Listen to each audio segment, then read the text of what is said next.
Okay, we are going to learn about real numbers. But before learning about real numbers, let's learn about rational and irrational numbers. Okay, first of all, we will discuss rational numbers.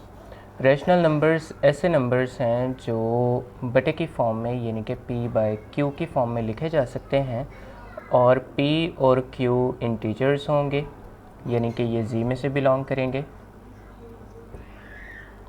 जबकि जो नीचे वाला number है q ये zero नहीं होना चाहिए। इसकी मैं डेफिनेशन, प्रॉपर डेफिनेशन जो सेट की फॉर्म में है वो लिख देता हूँ। रैशनल नंबर्स को रिप्रेजेंट किया जाता है q से और इस सेट को इस तरह से लिखा जाता है, इसके एलिमेंट्स को हम x कहेंगे, such that x is written in the form of p by q and p and q belong to z where q is not equal to 0. This is the proper definition of rational number. Rational number ऐसे number हैं जो बटे की form में यानी कि p by q के फॉर्म में लिखे जा सकते हैं और p और q z में से हो सकते हैं। अब z का मतलब है इंटीजर्स का सेट और इंटीजर्स के सेट में नेगेटिव नंबर्स भी होते हैं, ज़ीरो भी होता है और पॉजिटिव नंबर्स भी होते हैं। पॉजिटिव नंबर्स को हम राइट साइड पे लिखते हैं और नेगेटिव नंबर्स को हम इस तरह से लेफ़्ट साइड पे लिखते हैं। तो क्योंकि हमने कह दिया कि p और q जो है वो z में से हो सकते हैं, तो p कोई भी नंबर हो सकता है z में से, वो नेगेटिव नंबर भी हो सकता है, ज़ीरो भी हो सकता है और पॉजिटिव नंबर भी हो सकता है। इसी तरह से q के बारे में भी हमने कहा कि ये z में से होगा, तो q भी नेगेटिव भी हो सकता है, ज़ीरो भी। लेकिन जब हमने q के लिए स्पेसिफाई कर दिया कि ये ज़ीरो नहीं होगा, तो फिर इसका मतलब है कि हम इंटीजर्स में से q की जगह पर ज़ीरो नहीं लिख सकते, या तो नेगेटिव नंबर लिख सकते हैं या कोई पॉजिटिव नंबर लिख सकते हैं। ओके हो गया। अब हम सीखेंगे इर्रेशनल नंबर्स के बारे में।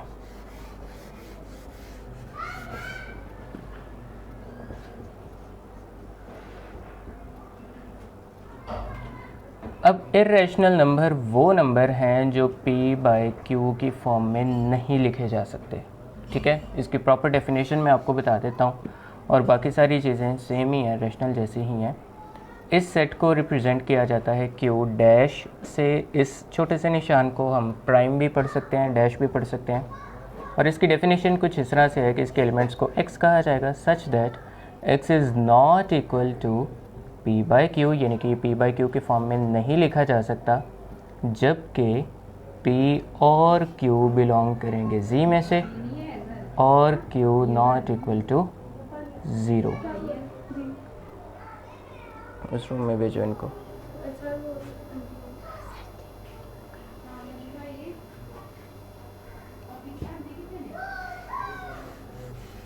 अच्छा जी, तो रियल नंबर कैसे बनते हैं? रियल नंबर बनते हैं जी अगर हम रैशनल और इर्रेशनल नंबर की यूनियन ले लें तो हमारे पास बन जाएंगे रियल नंबर्स।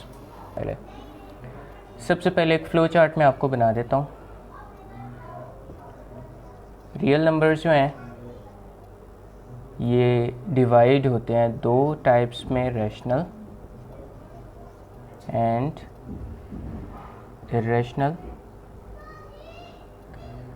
इसके बाद रैशनल नंबर हमने सीखा जो p बाई क्यू की फॉर्म में लिखे जा सकते हैं, ठीक है, और इर्रेशनल नंबर जो p बाई क्यू की फॉर्म में नहीं लिखे जा सकते, राइट। रैशनल नंबर मज़ीद डिवाइड होंगे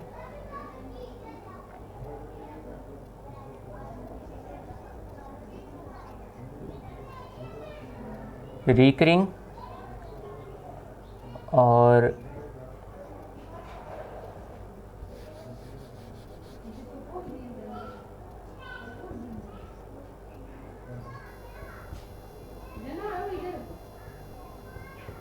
नॉन टर्मिनेटिंग और रिकरिंग डेसिमल्स में,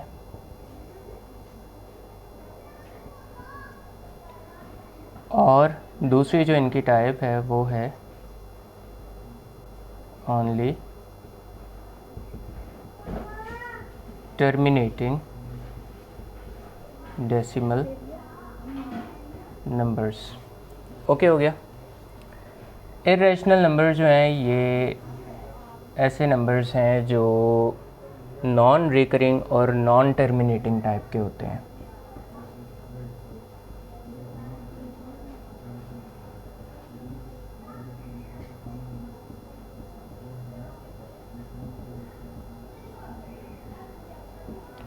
अब रिकरिंग और टर्मिनेटिंग और नॉन टर्मिनेटिंग वगैरह जो ये मैंने टर्म्स लिखी हैं इनके बारे में थोड़ा सा मैं आपको आइडिया देता हूँ।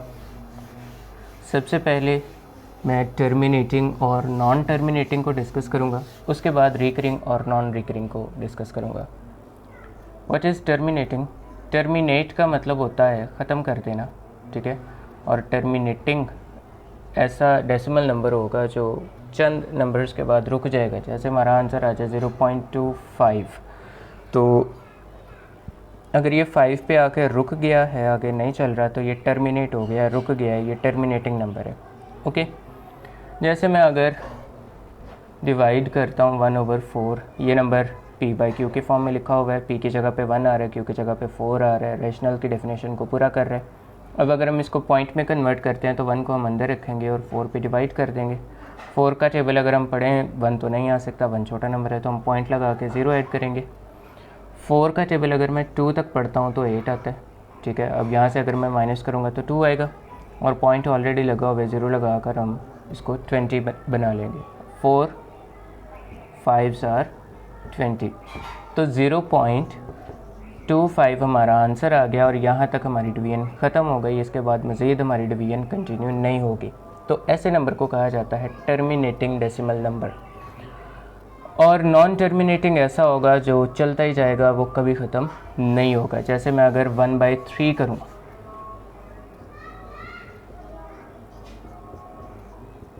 है तो ये भी p/q की फॉर्म में, लेकिन इसका डेसिमल नंबर जो है वो पॉइंट के बाद रिपीट होता रहेगा, वो ख़त्म नहीं होने वाला। 1 को हम अंदर रखेंगे, 3 पे डिवाइड करेंगे, अगेन पॉइंट लगा के 0 लगाना पड़ेगा। 3 3s are 9, माइनस करूँगा तो 1 आएगा, ठीक है। अगेन पॉइंट लगा के 0 लगाएंगे, फिर 3 3s are 9, अगेन 0 लगाएंगे, और ये इसी तरह से चलता जाएगा। हमारे पास ये कभी भी ख़त्म नहीं होगा, क्योंकि मैं अगेन 3 तक इसका टेबल पढ़ूंगा, फिर से 9 आ जाएगा, और फिर से 1 आएगा, और ये सारा साइकिल इसी तरह से रिपीट होता जाएगा। तो 1/3 का आंसर पॉइंट में अगर हम कैलकुलेट करें तो ये 0.3333 अप टू सो ऑन, जहाँ तक भी काउंटिंग है ये वहाँ तक चलता जाएगा, ये कभी भी ख़त्म नहीं होगा। तो ऐसा नंबर जो डेसिमल के बाद चलता रहे, कंटिन्यू रहे, उसे कहा जाता है नॉन टर्मिनेटिंग डेसिमल नंबर। अब बात करते हैं जी रिकरिंग और नॉन रिकरिंग की। रिकरिंग नंबर्स या रिकरिंग डेसिमल नंबर्स ऐसे नंबर्स हैं जो पॉइंट के बाद एक पैटर्न में रिपीट हों। जैसे 0 पॉइंट अभी हमने डिस्कस की एग्जांपल 0.3333, ये नंबर इसमें 3 बार बार रिपीट हो रहा था। इस तरह के नंबर्स रिकरिंग कहलाते हैं। या अगर हमारे पास फॉर एग्जांपल आ रहा है 0.252525, इसमें देखें तो ये 25 या 25 बार बार रिपीट होता जाएगा, ठीक है। 3 नंबर्स भी रिपीट हो सकते हैं, 4 नंबर भी, जैसे 0.365 इस तरह से भी रिपीटेशन अकर हो सकती है। तो अगर इस तरह की रिपीटेशन देखने में मिल रही है तो वो रिकरिंग नंबर है। और अगर रिपीटेशन नहीं आ रही, जैसे अगर हम पाए को सॉल्व करें, पाए की वैल्यू आप सब जानते हैं 22/7 होती है, और अगर इसको मैं सॉल्व करूं 7 3s are 21, माइनस करूँगा 1 आएगा, पॉइंट लगेगा, यहाँ भी पॉइंट लगेगा, 0 लगेगा, 7 1s are 7, फिर 3, 7 4s are 28, फिर से 2 आ जाएगा, और 7 2s are 14, फिर यहाँ पे 6 आ जाएगा, ठीक है, और 60 बनेगा। 7 8s are 56। अगर आप गौर करें तो यहाँ पर पॉइंट के बाद कहीं भी रिपीटेशन नहीं आ रही। 3.1428, और कैलकुलेटर पे अगर आप इसको कैलकुलेट करते हैं तो और मज़ीद लंबा आंसर आ जाएगा। तो इसमें रिपीटेशन नहीं होगी।